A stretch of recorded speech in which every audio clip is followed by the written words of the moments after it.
Hi everyone, welcome back to WEDO Pay It Forward. I'm so excited to have Ingrid Carleton of Ingrid's Digital Desk. I love her motto, work smarter, not harder. Ingrid's Digital Desk provides customizable solutions based on your unique situations to increase your efficiency and profitability in your business and in life.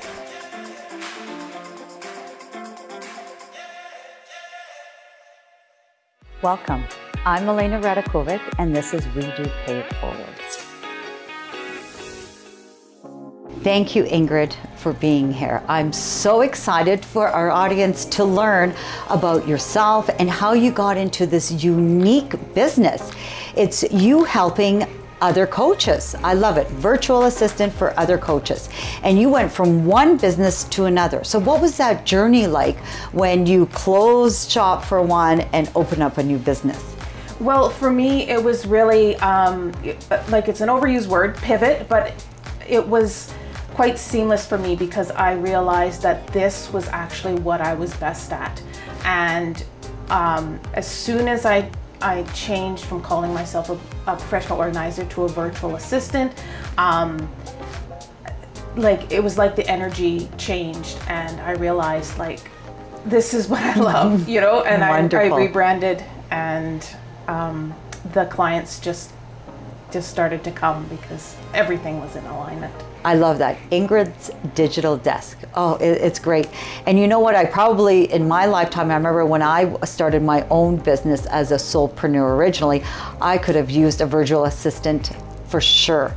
So tell me about the steps that you took when you pivoted. Like, what are some of the learnings? Because we have a variety of different people in our audience. Some of them are thinking of starting a business, or somebody already in a business, and maybe they're now thinking this business is not doing very well. How do they pivot to another one?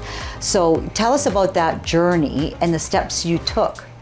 Well, absolutely. I think the biggest thing was figuring out what I loved doing.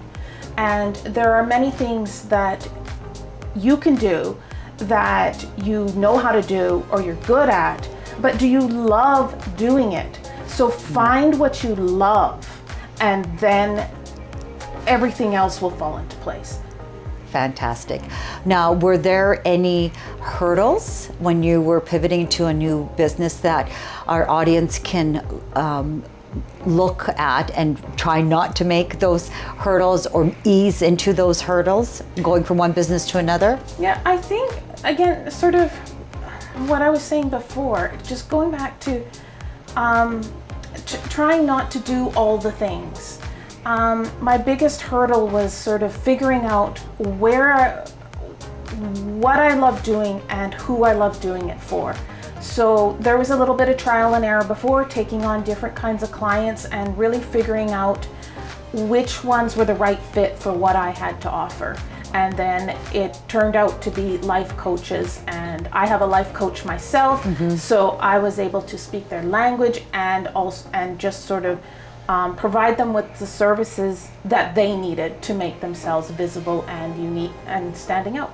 Wonderful. So would you say when you were looking at the fit, a lot of people would say, would that be looking at like your core values and ensuring that the core values that you have fit your clients' core values? Like, walk me through that process. Like, how do you figure out it's the right client for you? Yes, well, definitely you want to meet with them in advance, like before you start working together, and connect, you know, in person, online, and just get a feel for what they care about, what, you know, and their pain points, what's bothering them. And I always ask them, what about your business lights you up? And then, you know, so that gets them talking about what they love doing. And I love working with life coaches because they're out there changing lives. So, and yeah, I mean, there are some that aren't quite the right fit, but I believe there's a virtual assistant out there for everybody. So if it's not me, then there's somebody else that will help them. So how do you look? So here's a great opportunity. So we've got people who are always looking for new clients. So how do you do business development? Like, what are some tips that we can give to our audience who have a virtual business? How do you go about finding clients? Yes, well, for me, the most important thing is to network. Okay. Get out there and meet people, getting to know people and getting those introductions.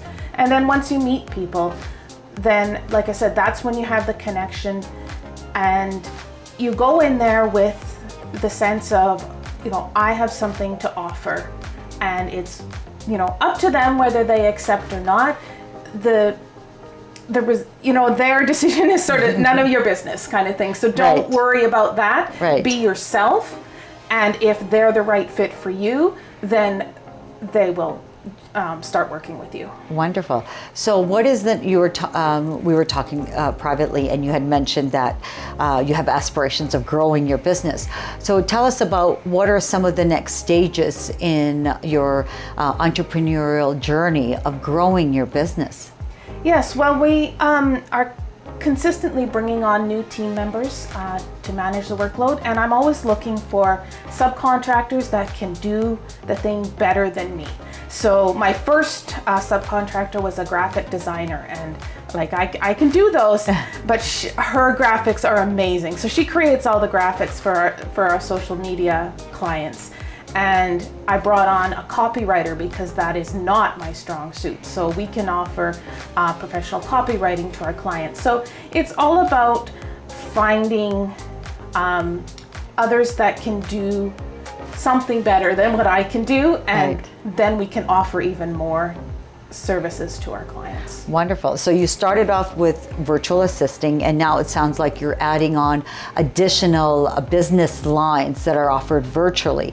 So it sounds like it's wide open for you in your growth, right? For opportunities for any business that you can just add everything on. Has there been, just curious, has there been something that was asked that you weren't sure that you had to decline on? And how do you go about saying, this is not in our business forte that we can do? Like as other entrepreneurs are there, if someone is asking them for like a product or service that's not in their wheelhouse, how do you go about nicely rejecting a client? Yeah, and I think you sort of hit the nail on the head, where you basically just tell them, like, this is outside of the scope of what we provide, and then connect them with someone who does. So that's another value of doing the networking. You get to know other people, and then you can pass them on to someone and like and trust, that will be able to serve them as well as you could. Oh, fantastic. Well, thank you so much, Ingrid, for being here. I love how you followed your passion in creating a brand new business, and how you gave tidbits of people who are looking for it. I always say, follow your passion, have a purpose, and then know where your strengths are so you can add on team members. Fantastic. How could someone get a hold of you and your business, Ingrid? Yes, well, I invite them to visit our website at ingridsdigitaldesk.ca, and on there you can book a call, and we can just talk about what's going on in your business. I've got one more question I forgot to ask. What woman really inspired you as an entrepreneur? Or woman, maybe there's more than one. Oh, there's definitely more than one. I've had many mentors throughout my journey as an entrepreneur, but definitely my mother, growing up, just watching the way that she was, came from Sweden. She had her own business selling clogs and other things. So here in Canada, and she always encouraged us, her children, to just pursue our passions and what we loved, and I'm very grateful that she was able to provide me with that inspiration. Oh, fantastic. Thank you again for your time, and stay tuned for the next We Do Canada podcast. Thank you to our sponsors, Caitlin Bullock and Adam Colazetti from Enta Solutions, for paying it forward and supporting the next generation of female entrepreneurs. If you are inspired and want to join the We Do community, then go to wedocanada.com and sponsor and nominate the next inspiring woman entrepreneur.